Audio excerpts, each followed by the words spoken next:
This is Dr. Charles Parker, and you're listening to Core Brain Journal. It's the place where I connect both fresh discoveries and interesting different perspectives from advanced mind science with the realities of real people and everyday life down on Main Street. Well, welcome aboard, folks. Dr. Charles Parker, one more time, hosting here at Core Brain Journal, where we bring some of the brightest people from international venues to comment on the interesting evolutionary changes that are taking place in neuroscience, psychiatry, mind practices. And today we have a very interesting guest who's going to talk about energy and energy relationships and transformation. She's coming to us from Dubai, and her name is Silke and also Silke Celia. And Silke, thank you so much for joining us. I appreciate it. Thank you very much, Dr. Parker, to inviting me. It's going to be fun. So what I'm going to do is say a couple of quick words from our sponsor and then formally introduce Silke to you. Core Brain Journal is supported by Great Plains Laboratory. They are deep international biomedical testing leaders for improved, targeted mind science details, our favorite topic here. As both laboratory and webinar global thought leaders, they provide the most comprehensive set of hard data measurement tools for real biomedical answers beyond guesswork. And they also provide multiple training webinars for both the public and indeed our medical providers who are interested in expanding their thought patterns on how to use this data effectively. Check out their website for references and testing details. And take note here, they do have a special offer. You can register for a complimentary test drawing. These tests are valued from anywhere from $200 to $500, $600.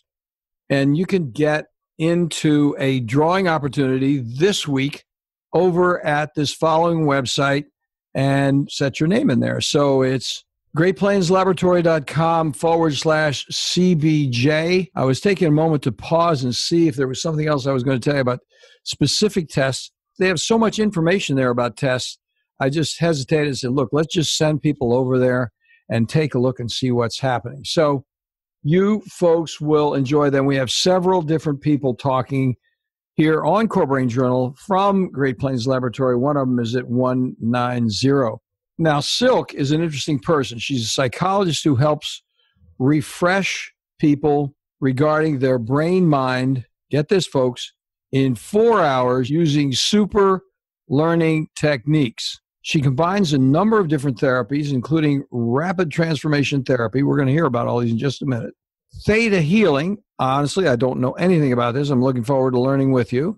Neuro-Linguistic Programming. We've had some other people talk about Neuro-Linguistic Program. And Systemic Constellation. That sounds like a very wonderful, comprehensive approach to create an incredible, powerful program which brings fast change that's sustainable and helps clients to overcome profound personal issues. She trained with pioneering hypnotherapist Marisa Peer to rapidly change limiting patterns of subconscious mind in minutes instead of keeping along the imprinted supportive habits and previous suggestions that have been ruling your life. So she then uses these techniques to uncover the root cause of presented issues by going back in time. So she lives now in Dubai. She's originally from Germany, and she wants to elevate our thinking and behaving so that we can get into the world more completely and lead more effectively into the future. So with that, I'm going to pass the ball over to Silke to have her tell us a little bit about all these different ways of thinking about things and how she decided to take this, if you will, I kind of don't like the word alternative, I would say comprehensive path that she's currently involved with. Thank you very much, Dr. Parker, for giving me such a nice introduction. And let's start with my premise that I really believe that you can change within minutes by changing your mind and your brain. And before I go into the techniques, I would like to invite you to think about 3 principles of our mind. First, your mind does exactly what it thinks you want. I give you an example. recently I was really fed up with my boss. I could not smell him anymore. And what happened? I got a blocked nose. And why was I really so mad about my boss? Because I felt really not fairly treated. And there is exactly an area in the brain which is called the insula, which reacts when you are not treated in a fair way. So I felt mad. I could not smell my boss anymore. And so my mind thought, let me do something. She can't smell him. Block her nose so that she can't smell him at all. This is the negative side when we give ourselves negative suggestions. Another way is, for example, sometimes I'm in the gym and I'm just 59 kilos heavy, but I lift up 100 kilos, actually. But before I do that, I really imagine I can do it. I already see myself lifting up these weights. And the moment I think, oh my God, I can't manage it, I can't lift them up anymore. So it's actually what you're telling your mind to do. To practice that on your own, you can, for example, sit. It's a very old technique. It was even there before mindfulness came to the market. It's called auto-suggestion. Auto-suggestion. Yeah, you know that? Where you just tell your arm, my right arm is very heavy. My right arm is very heavy. And then you go to your left arm, you give yourself these suggestions, and then you continue from your arms to your shoulders and to your legs. It's very, very powerful because this really proves that you can tell with your mind, you tell your body what to do. And this is really a great proof of your mind does exactly what it thinks you want. That sounds very interesting. I forgot that you can see me. You have a video on, and I couldn't see you, so I didn't know where to take it. But that auto-suggestion is an important point. I mean, basically, and you can train a person to more effectively practice auto-suggestion. Yeah. And it's also used in psychotherapy. It's used in psychiatry. When I did an internship in psychiatry, this was one of the methods they used, just to train the person when you're in a fear state or some compulsive behavior comes, that you give yourself these auto-suggestions. And you have to train it for some time, but then it comes automatically. You just say, my arms are heavy, and your arms are really heavy already. Well, that's interesting, yeah. Yeah, it's really good. The next principle is that your habits of action are in fact a habit of your thoughts. And if you have heard about some neuroscience research where they put these brain scans from people, and you could see that before even people consciously were aware about a decision, a certain brain area was already activated before they even were consciously aware of that. This shows that before you even carry out an action and you're even not aware of your thoughts, there is already brain activity in your brain. This I found very, very interesting. Then I had a client who came to me, and his biggest fear was to be trapped. And he came to me because of his financial situation. With him, I did a hypnotherapy session. So we went back in time and found some quite crucial incidences in his life. But with this belief, what he actually did, the moment he earned some more money, he made sure the money is gone. Because of what? Because he feared to be trapped.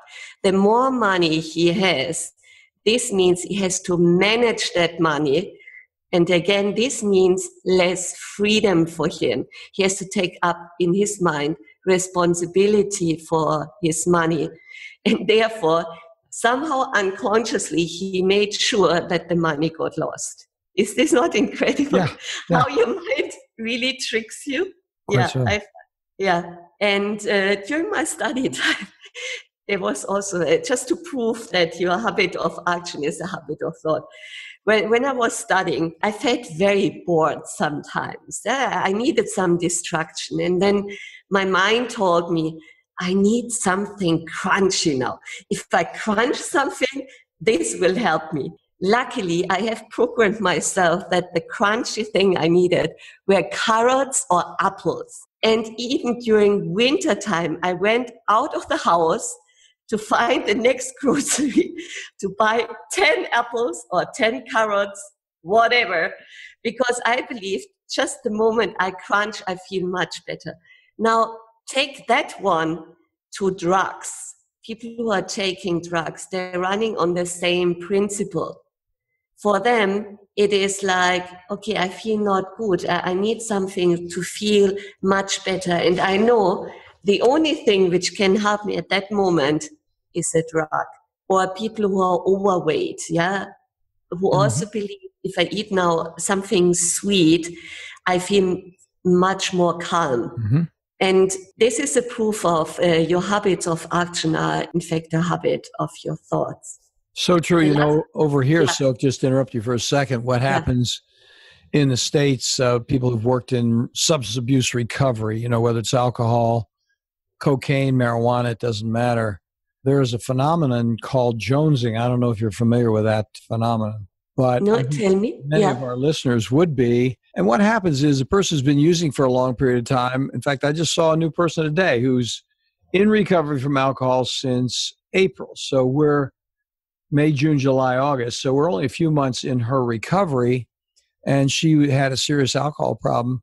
And we used the word jonesing when we were talking to her because what happens is in recovery, if a person's jonesing, they start thinking about what it would be, and they actually then are guided back into relapsing because there's a certain energy that's tied up with jonesing on the idea. And in the same way, people who use cocaine can jones on powder, even a powder substance on the table can make them think of cocaine and help them go off the beam and go back into a relapse because on some level, that thought then encourages the subsequent action, just to follow up on what you're saying. And it's the trigger, a certain trigger creates that thought pattern again, and then it's like, it's something you can't control anymore. Mm-hmm. That's right, And a last principle I would really love to share is that your thoughts and feelings you have are often accumulated over a lot of events in your past and often conclusions you took as a child. And now the end comes and you have not updated it. So you are having thoughts still living as a 30-year-old, 40-year-old, 50-year-old based on conclusions you made as a child. Going back to that client I have with the fear of being trapped, the first event we went inside was in his mother's womb, and he felt trapped into it. He felt so squeezed. It was a very early age because he said he could not feel himself. He had no body consciousness at that time. But this was the first event. His subconscious mind took him to the event where he felt trapped. And out of this, he concluded he is trapped, and other events followed in his life. What also happens that you form out of an event in your brain, in your memory. There's a certain area also in your brain, we call it the hippocampus. And there you have a memory that's often an image with a certain feeling. It's often combined, and the feeling can easily also become a thought. It's created in the same area. Now, the hippocampus is there to keep all your memories, and these memories are even uploaded to higher areas of your brain and somehow interlinked and many associations. And this you have to know that when you're already a grown up, you already have so many patterns of thoughts you're not even aware of. yeah, and who were used so many times so that this one became a very strong network. Therefore, easily they can be triggered. Yeah. So true. Yeah, we see that happen all the time. I remember speaking with a person about this who had a Catholic church near their home, and the nuns dressed in the old order habits. And mother said something to him about the nuns and their habit, which was derogatory.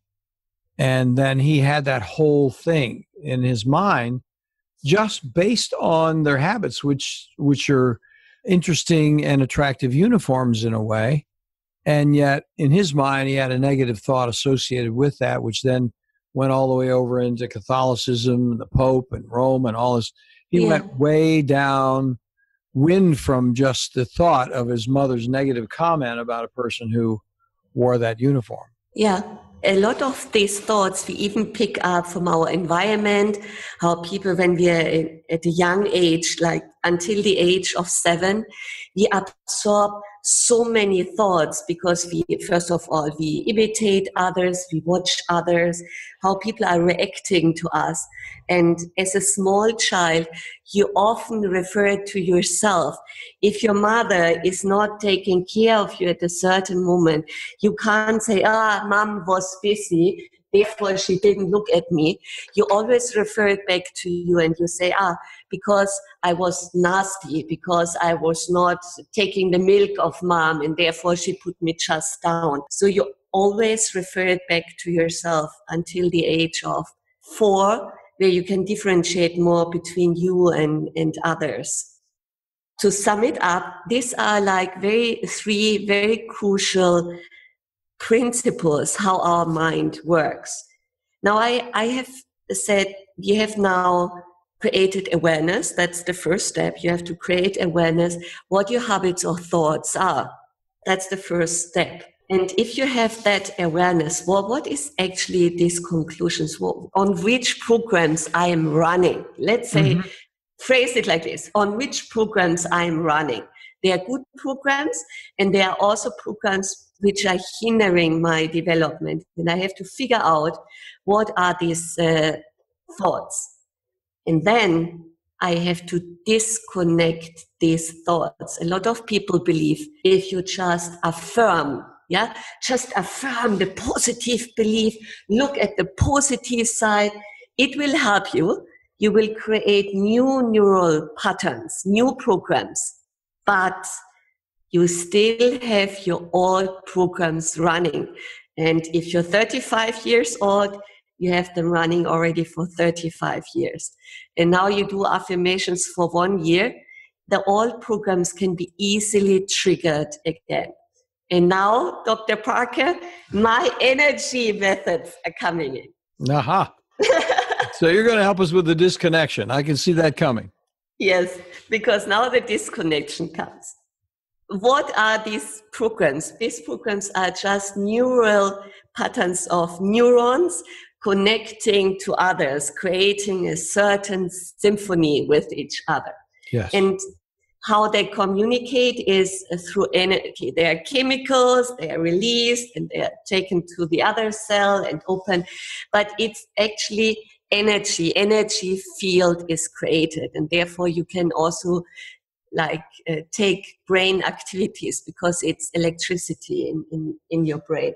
So we have to disconnect these networks. And I use a method called Theta Healing. It's an energy work where you can really scan into a person's body and you can witness how neuronal networks are being disconnected.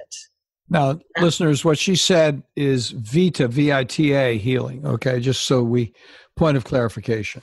Yeah, so with this, you can actually disconnect it. Some others, like I trained with 2 different hypnotherapists, they use a little bit different methods, but bringing the old program to the back.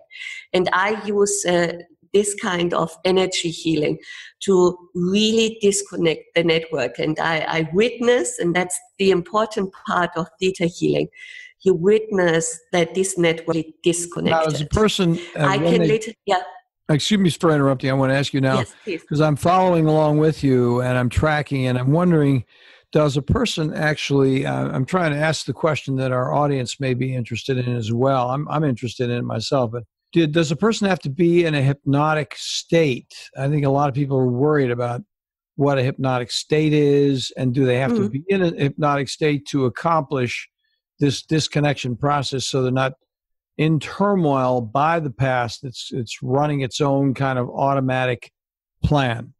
Yeah. A hypnotic state is like a state where you're in a kind of trance.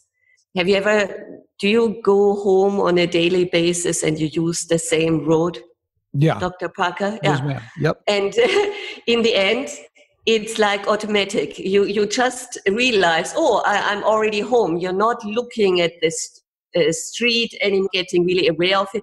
It's just passing by. You automatically even drive your car and whatever, and that's a trance state. Or if you're in prayers, if you pray really deeply or in a meditative state, that's a trance state. Or you're in full absorbed in time. You do an activity like surfing, yeah? And you don't even realize time is just passing by. And this gap of time loss, that's a trance state. And in hypnotherapy, you guide the person in a very relaxed state. And there are 3 levels. You have the conscious state. This is when you're aware what's going on, yeah? And also the brain gets a lot of information at that time. Then we have the subconscious mind. This is where we get access to our memories. And the way to go into your subconscious mind is going into a trance relaxed state. And the level under the subconscious mind is the unconscious mind. So a very, very deep sense of relaxation where you may not think anymore. So you're in a very deep sleep. And hypnotherapy is always done when you're still in this kind of dreamy state. Yesterday, a client asked me, so I could still think. I thought hypnotherapy is going deeper, that I'm just blown out. I said, no, this would be an unconscious state. We are operating here on a subconscious state. So the client is very much aware what's going on, because he also has to find the events which caused a certain belief. So it's the client who is finding it. I have no idea where we will end up. I just guide him and say, now we're going back in time and we're looking for the very first event or a vital and vivid event which explains it now, why you have that belief or that feeling. And then you count back, and then the client finds himself in a situation. And the funny thing is, people already come to me and they say, I know how I developed it. I know it was this event with my mother, or it was this event with my colleagues, yeah, or with my peers. When we go back into this hypnosis and they find their events they were not consciously aware of. I had a client, he had forgotten that he once lied on a bed in hospital and was declared dead. And this one, he has forgotten over all the years. The doctor gave him 2 hours and the person could listen what the doctor said to his mother. The doctor said, okay, we just give him 2 more hours, but I don't believe he will wake up. And in hypnosis, he found himself that he wanted to cry and shout out, I'm still alive, I'm here. But he was unable to do it. And luckily, after 2 hours, he actually came out of this unconsciousness. Wow. Yeah. That's very interesting. Yeah. And consciously, he would never, ever have thought about it anymore. He's in his 40s, and the event was when he was 13. So it's an age where you actually could remember that. Yeah. So it's interesting because it sounds like what you're saying is a somewhat novel idea, in that individuals are in trance states all the time. Yeah, I'm asking you this question. I'm not saying this is what you said. I want to have a point of clarification. Yeah. But it's like we carry along pre-conscious, unconscious, whatever the word would be appropriate, trance states that we have illusions that we're living in based on certain misrepresentations of things that happened in the past, and And what you're saying is, look, let's put the person in some kind of a mental state where they can go back and reprogram that trance state, because they're living in trances all the while. So just doing a somewhat hypnotic trance to reconnect with that previous roadblock, that previous detour, could then help them refine the path that they're really on. Yeah, and he has actually forgotten. Consciously, he could not remember. He had just buried that thought. And when you go back, first of all, we find out what the event was. Also with alcoholics or people who are on drugs, you would do the same. You would say, where's the beginning of all that? And a lot of people come up with events when they felt Today, the world of mind science, psychiatry, and mental health is rapidly changing with innovative, comprehensive testing and you that find takes it both out. patients And and later, when you practitioners have created into this a new awareness, world of measured now these were details events, with useful, how this understandable, and pattern remarkably of thought actionable was plans. created. The key phrase here There were is definitely other events too. Testing also introduces a key parallel word, as an predictability. adult and Psychiatric changed the treatment scene. failure, For especially example, after with multiple this man, medications we went back and our brief to his event hospitalizations, of 13 arises years, and he directly said, from the I'm complexity 48 of measurable years now. brain, body I have imbalances survived. and impediments I have that survived. explicitly I didn't interfere die. People with didn't medical put me in the outcomes and mortuary. create costly I'm out of difficulties that, and I with can inadequately express informed what's going supplement on and in my medication life. And trials this was very, over very time. powerful. Great Plains for him. provides a And even leadership in the team of scene when he biomedical found experts himself the first time, with advanced to laboratory release this insights pain, he was approved nationally both by the crying, FDA crying and this clear fear laboratory of being certifications, declared and dead. is available All these internationally feelings, for they were both still public stuck and in medical his body. professions. And Great this Plains was Laboratory is the very, very primary releasing. laboratory I let we've him used the pound core and site for express years what he was with not, excellent because I customer told service you he had for all both these thoughts patients in his and mind, but medical he could not colleagues. express it They because he are was on the spot. They unconscious. get it But every still, time. he In realized addition, what's they going provide on around exemplary him. training And this modules, is how it which works. are So webinars it and works conferences first to in an effort to disconnect the broaden old practice belief, and it's perspectives good to do it in a kind wherever of you live. relaxed state. And Do I always follow up ask for on one of permission. these complimentary Before I test do offers energy today work, I ask, at am I allowed to pull out that old belief greatplainslaboratory.com and implement a new CBJ. Yeah, that's positive Core Brain belief? Journal, What would be CBJ. your positive belief you want to believe in now? And a lot of other therapies use that. You use that in EMDR. You take out the old belief, you make it weaker, and you implement and you reprogram a more positive belief, or not a more positive, a positive belief, which is really encouraging the client. Yeah, you're going to enjoy listening. Both, I don't know if you've heard this, Silke. We've had some very interesting individuals on who talk about how they can actually have an accelerated response therapy. It's ART, A-R-T. And if you go to Core Brain Journal and just put ART in that little search box there, we have two different people who are over on the VETS site for veterans. We've got corebrainjournal.com/vets, VETS, in which the veterans do. These people have a specific similar program where they use a combination of neuro-linguistic programming and a rapid response transformational process. Now, the thing that you were talking about, I'm trying to get the name straight here. It's EMDR. I think EMDR is the pre-successor of ERT. That's a method which is especially used for trauma. Okay. And it's called eye movement desensitization. What is it? Eye movement desensitization reprocessing. Yeah, reprocessing. Yeah. Now, how does that differ now? Because I'm looking at the terms that you have that you're talking about. Would you say what you're talking about is rapid transformation therapy? That's different. Rapid transformation therapy is mostly based on hypnotherapy. And you bring also things in from cognitive therapy and NLP. And this is a name formed, it's by Marisa Peer. That's her method. It's called rapid transformation therapy, based on hypnotherapy, cognitive therapy, and NLP. I put Theta Healing on top. But this eye movement desensitization reprocessing, you also go back to the traumatic event. Sometimes people can't even see it. They just have to swap it like 3 seconds, yeah? And if they're able to see the scene, that's again, you see the event, the image, you have a feeling to it and a thought. And then you use eye movements. You're stimulated that you move your eyes from the right to the left in a fast frequency.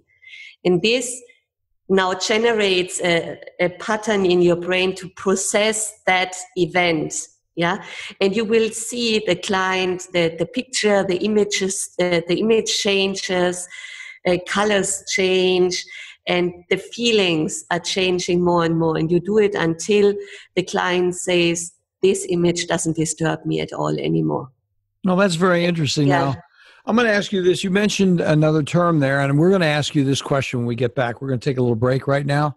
Yeah. And you mentioned Theta, Theta, Theta Healing.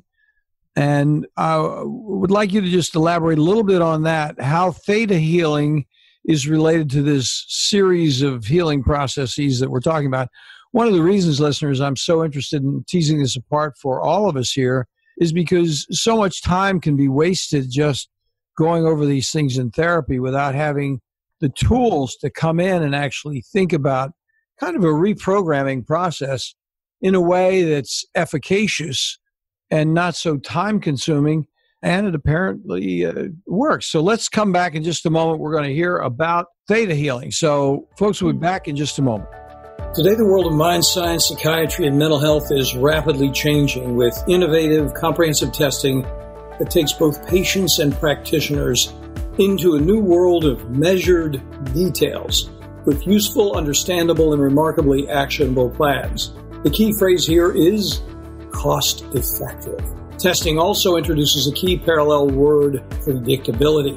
Psychiatric treatment failure, especially after multiple medications and our brief hospitalizations, arises directly from the complexity of measurable brain-body imbalances and impediments that explicitly interfere with medical outcomes and create costly difficulties with inadequately informed supplement and medication trials over time. Great Plains provides a leadership team of biomedical experts with advanced laboratory insights, approved nationally both by the FDA and CLIA laboratory certifications, and is available internationally for both public and medical professions.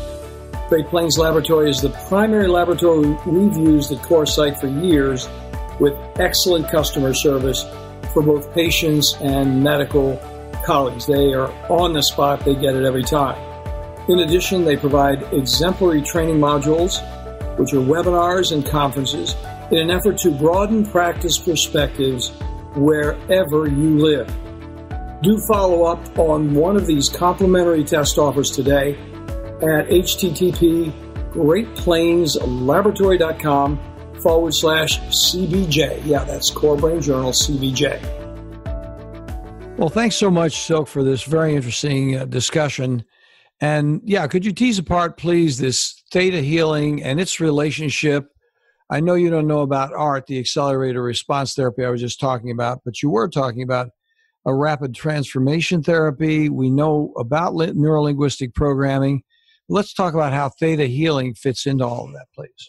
Yeah, Theta Healing is more like an energy work. It works again on the same principles. You have to find out what is the bottom belief.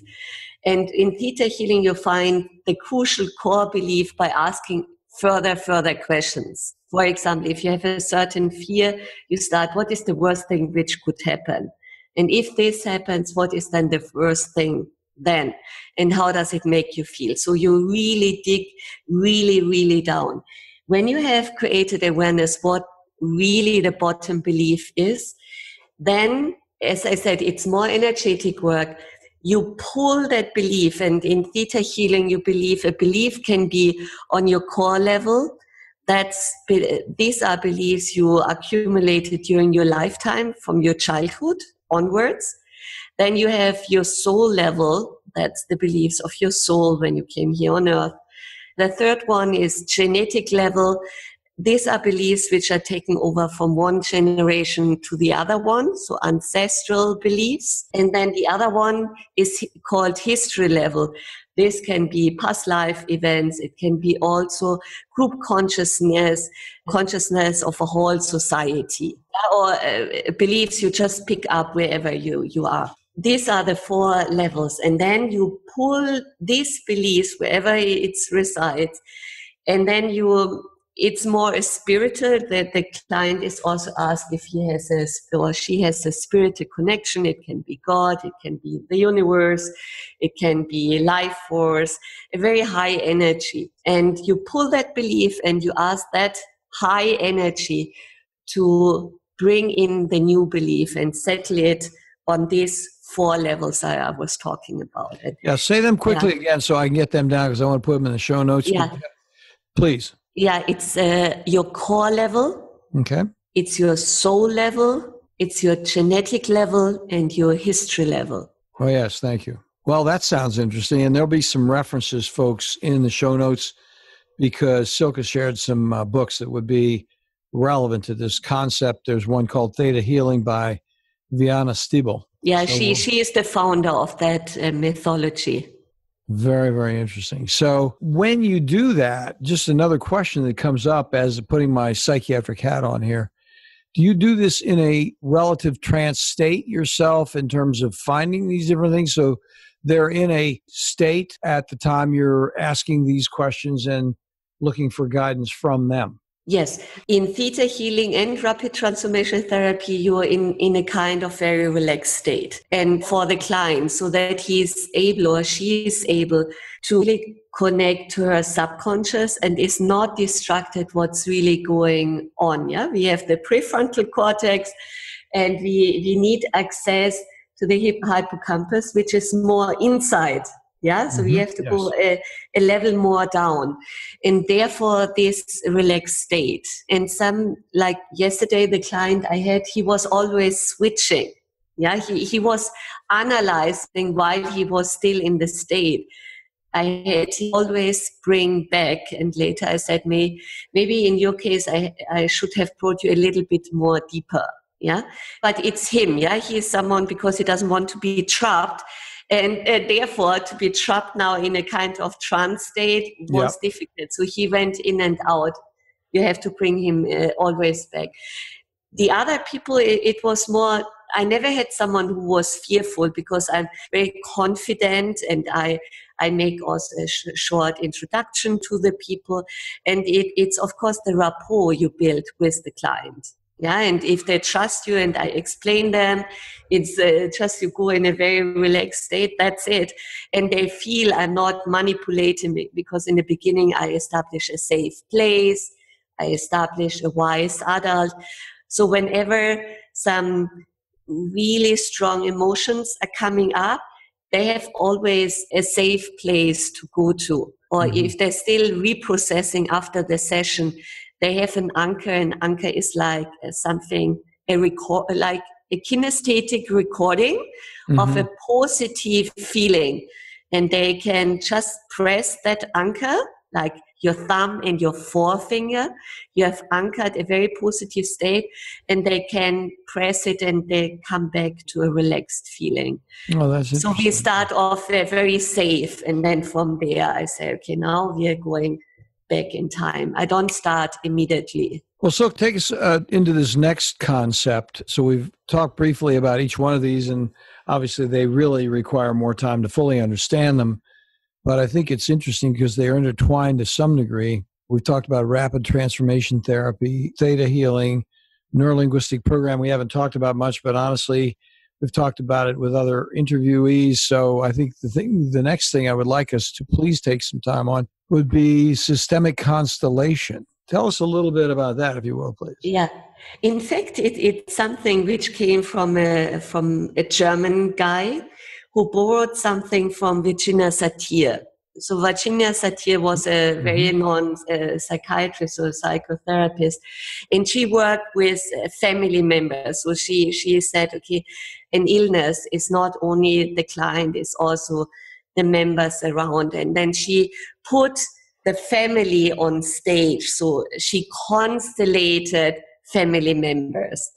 And the person who created it, family or constellation work, he worked with Virginia Satir. And he came to Germany, and he was a priest, a Catholic priest. He was also a missionary. What you do, you believe that a system also holds energy. And a family holds not only the energy between the family members, but also members who are not there, people who were maybe forgotten from the ancestral line, people who died early, certain miscarriages, abortions, people who were committed suicide, people who did certain things. And he calls it the secrets of the family, which were not really revealed to the next generation. A current family suffers, for example, from a depression. And it was first introduced in the psychiatric world in Germany. In the beginning, only psychotherapists and psychiatrists were allowed to use that method. And it was also, it replaced 10 sessions of normal talk therapy. What is done is there is a person who has, for example, a depression.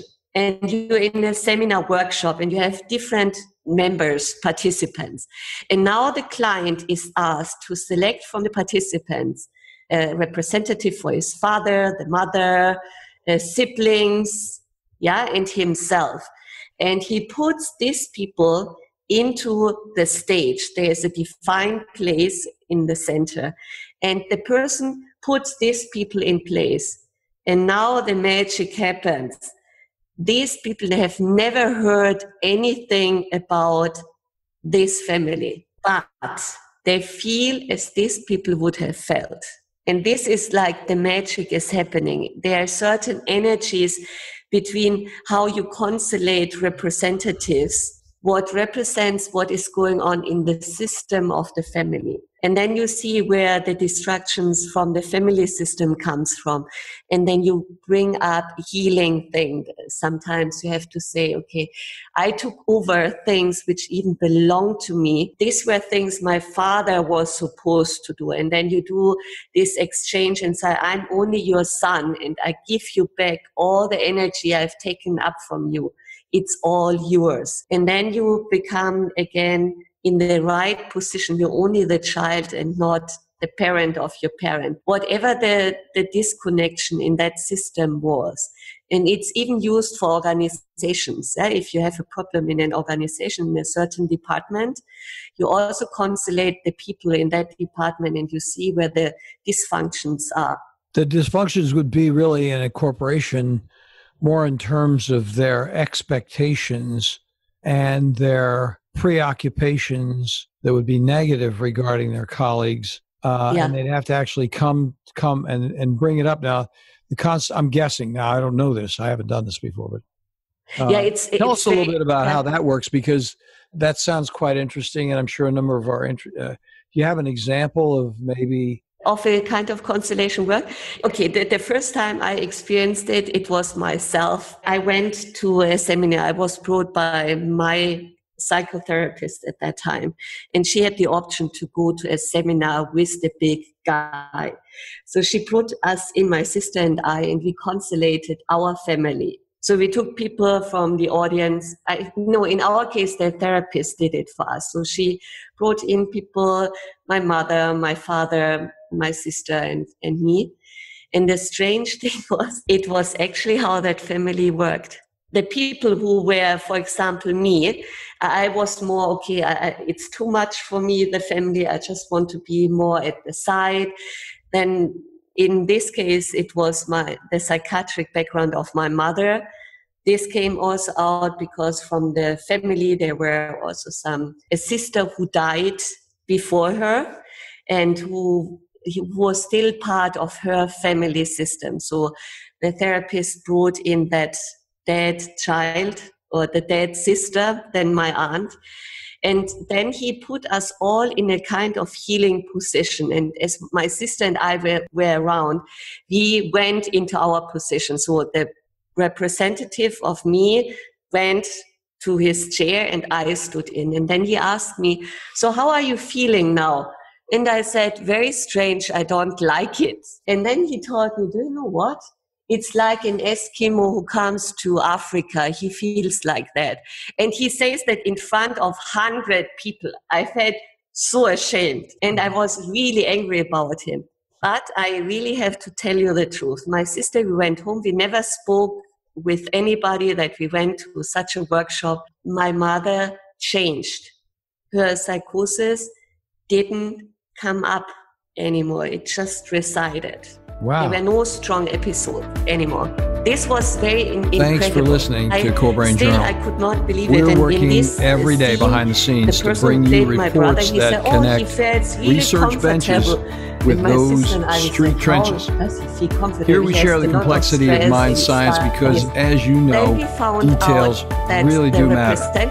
One of the most pervasive, misunderstood challenges is how commonplace medications, like those written for ADHD, are used so regularly without clear guidelines. But the major thing was if you think you'd like more specifics, take a minute to download my 2-page PDF packed with video links and references on the absolute essentials of how to start ADHD medications. They're easily available at corebrainjournal.com/start. They all came with the clients. Thanks for listening. That's interesting. Do connect and stay tuned. It's a very interesting conversation. Together we can make a difference. I'm going to ask you to summarize a little bit because we do have to wind up. But the issue would be, ladies and gentlemen, we're going to have references for all this conversation because there's so many interesting facets to it. They're on the show notes at Core Brain Journal. And at this moment, she's going to be episode 264. What I'd like you to do in closing, Silke, is first of all, answer the question, do you do this kind of therapy virtually or do they need to come to Dubai?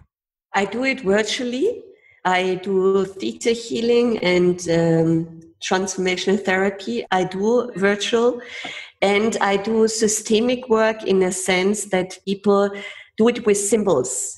Yeah, because we don't have representatives, human beings. Mm-hmm. I ask them, I guide them, okay, what is your problem? Constellate the problem. So I guide them, for example, a person came and said, I really have problems at my workplace. I told her, okay, constellate yourself, your boss, and your work. She constellated it with objects. Later we found out that the same problem she has with her boss was the same issue she had with her father. The boss was just a representation of her father. And then we healed it from there. So I can do it virtual because I will ask people to constellate it and then send me a picture. And then we discuss it. Oh, yeah. Very interesting. Well, in closing, sorry to close this up. I very much enjoyed, appreciate talking with you. Please give us the reference where we can find you. And then they'll also be on the show notes. Yeah, the easiest way is to go to my website, Silke Celia, Celia with like Charlie.com. And there you find all the links to my YouTube channel. You find free gifts. There's a free hypnotherapy session to guide you how to find your life's purpose. And then there's also a recording to boost your self-confidence. So you can find that on my website and you can get it for free. So listeners, it's SILKCELIA, SilkeCelia.com. Thank you so much, Silke, for coming on board. She actually spells her name SILKE in terms of just her first name, but the website is SILKCELIA. So great. Thank you so much for coming on board. Look forward to talking to you again in the future sometime. Really appreciate it. Thank you very, very much, Dr. Parker. It was excellent. Time was just flying by. So we were in trance, yeah? It really did. Yes, so. All right. Have a good one. Thanks for listening to Core Brain Journal. We're working every day behind the scenes to bring you reports that connect research benches with those street trenches. Here we share the complexity of mind science because, as you know, details really do matter. One of the most pervasive, misunderstood challenges is how commonplace medications, like those written for ADHD, are used so regularly without clear guidelines. If you think you'd like more specifics, take a minute to download my 2-page PDF packed with video links and references on the absolute essentials of how to start ADHD medications. They're easily available at corebrainjournal.com/start. Thanks for listening. Do connect and stay tuned. Together we can make a difference.